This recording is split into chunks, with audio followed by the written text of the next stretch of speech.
Hello friends, আসসালামু আলাইকুম।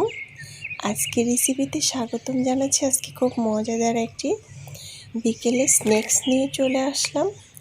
প্রথমে আলুগুলো ছোট ছোট করে এভাবে কেটে নিয়েছি। তারপরে আলুটাকে আমি ভিজিয়ে রাখবো 5 মিনিটের মতো।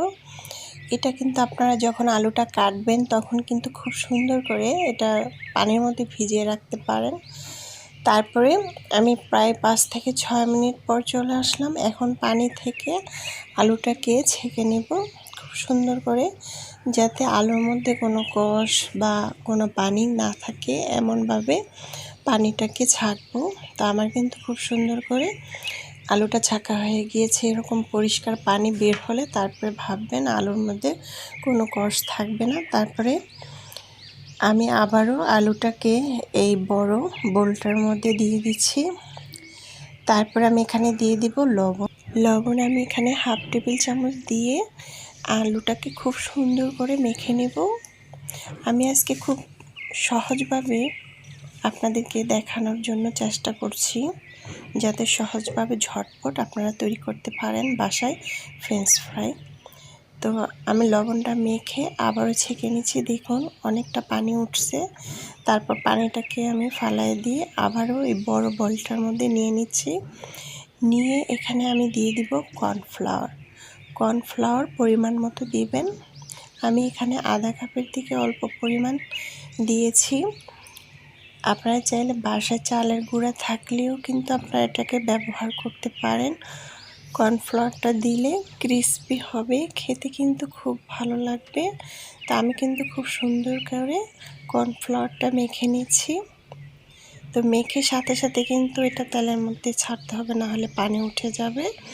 তো আমি আরেকটি আয়োজনে চলে আসলাম। চুলায় একটি প্যান বসিয়ে এখানে পরিমাণ মতো তেল দিয়ে দিলাম। তেলটা যখন গরম হয়ে আসবে, চুলার আঁচটাকে বাড়িয়ে আমি অর্ধেকটা আলু দিয়ে দিলাম।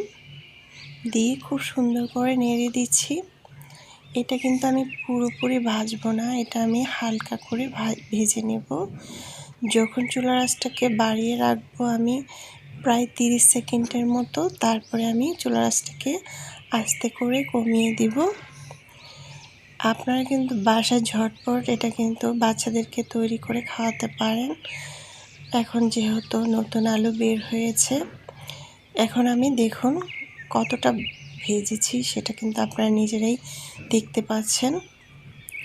এখন আমি এটাকে উঠিয়ে ঠান্ডা করতে দেব। এটা ফ্রিজে রাখতে হবে না, এটা কিন্তু এমনিতেই রাখলে কিন্তু আরেকটা আলু যখন আমি ভাজবো তখন কিন্তু এটা ঠান্ডা হয়ে যাবে। বা আপনারা ফ্যানের নিচেও দিতে পারেন, ফ্রিজে রাখতে হবে না। এখন আমি ওই আলুগুলো আমি ভেজে নেব, সেম একইভাবে ভেজে নিচ্ছি। অনেকে বলে যে ফ্রিজে না রাখলে ঠান্ডা না হলে ক্রিস্পি হবে না, এটা কিন্তু না। আপনারা যখন এটা ভাজবেন তখন ওইটা ঠান্ডা হয়ে যাবে। এখন দেখুন আমি কিন্তু উঠিয়ে নিচ্ছি, আলতো করে সবগুলো আমি উঠিয়ে নিচ্ছি। উঠিয়ে আমি প্রথম যে আলুটাকে ভেজে রেখেছিলাম সেটা কিন্তু আমি এখন দিয়ে দিব। এটা কিন্তু ঠান্ডা হয়ে গিয়েছে দেখুন। এখন আমি এটা দিয়ে দিলাম। এটা দিয়ে আমি চুলার আঁচটাকে বাড়িয়ে ব্রাউন কালার করে নিব। আপনারা যদি বেশি কালার করে খেতে চান, মানে বেশি ভাজা খেতে চান, তাহলে বেশি করে ভাজতে পারেন।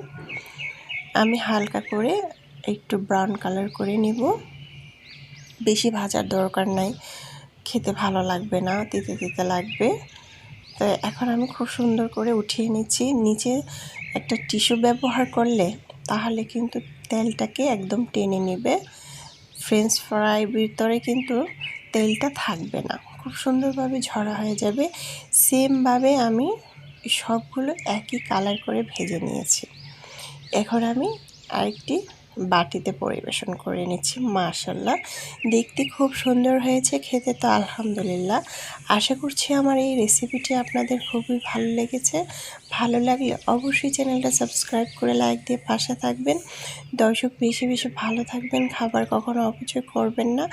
আমরা কিন্তু ঝটপট নতুন আলু দিয়ে বাচ্চাদেরকে তৈরি করে খাওয়াতে পারি। বাচ্চারা কিন্তু প্রায় সময় বাইরে ফ্রেঞ্চ ফ্রাইটা খুবই পছন্দ করে খেতে চায়। আমরা কিন্তু বাসায় ঝটপট তৈরি করে দিতে পারি। তো আমি খেতে খেতে চলে যাচ্ছি, গরম গরম পরিবেশন করে নিয়েছি। আল্লাহ হাফেজ।